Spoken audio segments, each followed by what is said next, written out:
What's going on, guys? Welcome back to United View. Hope everyone is doing very well. We're interrupting your regularly scheduled programming in the middle of the day. It's the transfer view, so that can only mean one thing. That is indeed some breaking news. Breaking news.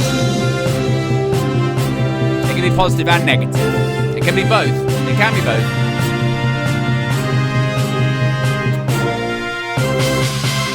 Haven't pressed that button in a long time, have I? I know, usually when we press it, we like for good news. This might be good news, this might be bad news, depending on your perspective of the situation, because there is some interest not only in Italy for Manchester United's Alejandro Garnacho, but also from England, from the Premier League, specifically from Chelsea. This is a breaking news story, a developing news story, coming in just the last couple of minutes at the time of recording this video, and it's coming from one, I know it's early in the day to be doing this, but logging on to Ornhub, yes, it's David Ornstein, who is reporting the following, again, in the last few minutes, saying Chelsea have made inquiries about Manchester United's Alejandro Garnacho and Jamie Gittens of Borussia Dortmund as they consider options to bolster in the wide attacking areas.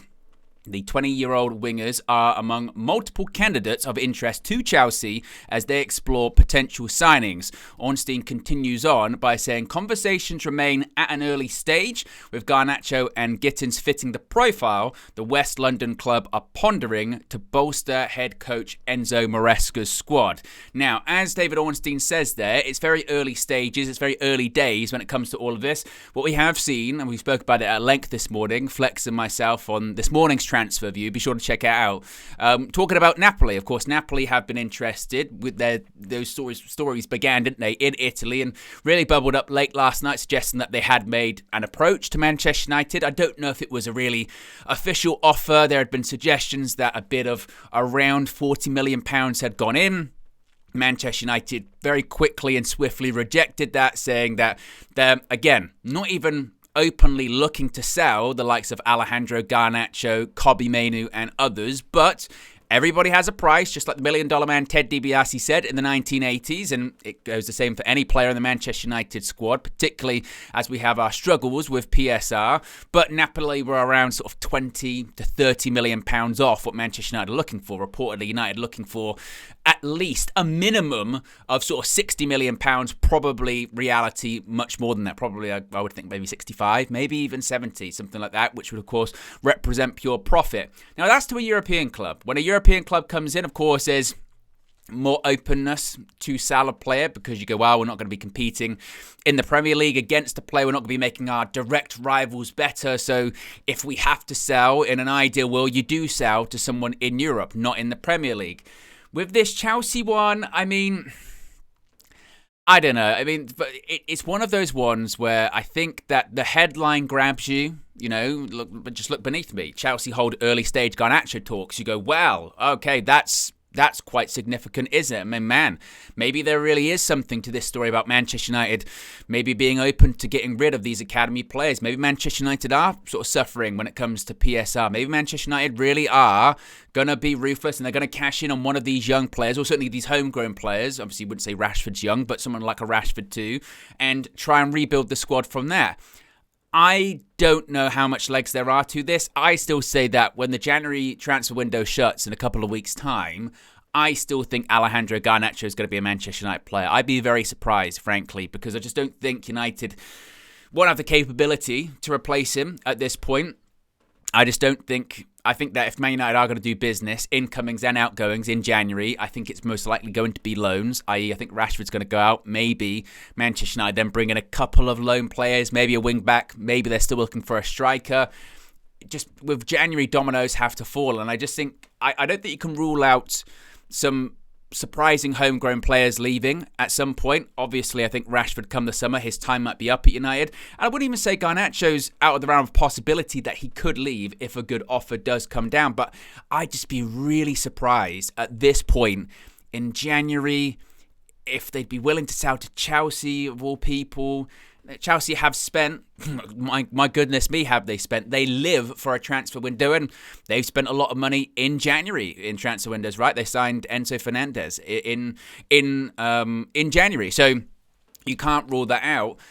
I'd just be very surprised, and I think that the fact that they've already rejected an offer of around £40 million for Garnacho, and the pushback has been, again, we'd be looking for significantly more. And it must be stressed, like it was last week, that it's not as if Manchester United are openly going around to all of these clubs, to clubs in Europe, to Napoli, to Chelsea, to whoever, and going, we're really looking to get rid of Garnacho, we're looking to get rid of Garnacho, we're looking to get rid of Kobe, we're looking to get rid of... It's not, I don't think it's that. Now, I think that's a different situation for Marcus Rashford. I think Manchester United are, looking around and going, hey, we'd be open to getting rid of Rashford. He's one of our highest earners. It's not really working out. New coach doesn't really fancy him all that much. If we can get some money for him, it's pure profit, and it would probably be best for him. It's a win-win for everyone involved. Okay, we're open. But wages are super high. That's not the case in Garnacho's situation. I think he's on, around 60k a week, 65k a week, something along those lines. So you don't have those problems. But like Flex was pointing out this morning too, there's a lot of potential still there with Alejandro Garnacho. I know some people, it kind of does divide the fan base a little bit at the moment. Who doesn't at some point? But it does divide the fan base in. Some people are saying he hasn't really developed, or people think he's better than he actually is. He's not that good. He's wasteful. Is he going to fit in Ruben Amorim's system because he's naturally a winger, left-sided, his natural side, but he has played on the right-hand side. Playing in the 10, does it really work out? But he's still 20. It's still, his second or third full season in the first team. And, there's been a lot of pressure put on him to deliver when senior players haven't.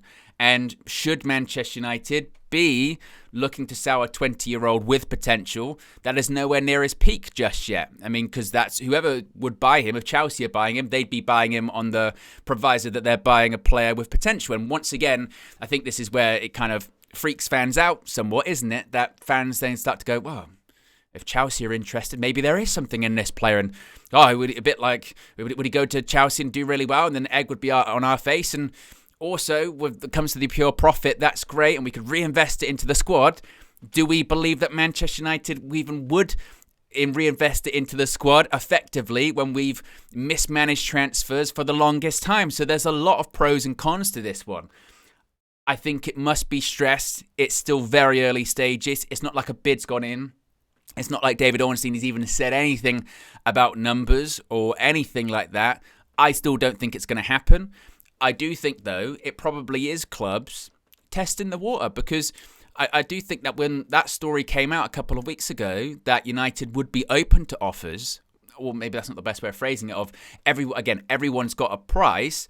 I do think that maybe raise some eyebrows with a couple of clubs, see where Manchester United are in the Premier League, try and do their own kind of financial calculations and say, actually, are they going to have to sell a couple of players in the summer? And is this an opportunity to get one of these sort of younger players, because they're going to be forced into selling? And who would know that better than Chelsea, right? Finished mid-table for a couple of seasons, out of Europe for a few seasons, sold some homegrown players, and now they're somewhat back on the rise, well, compared to what they were a few years ago. So, maybe they're going, I think United actually will need to sell our homegrown player. Let's see if we can get a Garnacho. Let's see if we can do that.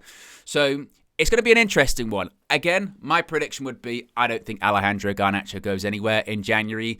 The summer, you never know. You never know. I mean, if someone puts down an offer of £70 million, I think Man United have a conversation, but that's a long way away at this point. And again, I think I just don't think it's likely. I think Chelsea are probably just sort of sniffing around, seeing who's available. That's what you got to do in January too, because there's only a select amount of people available, but I don't think Garnacho is one of them. So, of course, if we get any more details, any more information, anything like that, of course, we'll let you know in upcoming videos. But what's your reaction? What's your thought? Do you think there's any legs to this story? Does it even warrant the breaking news button?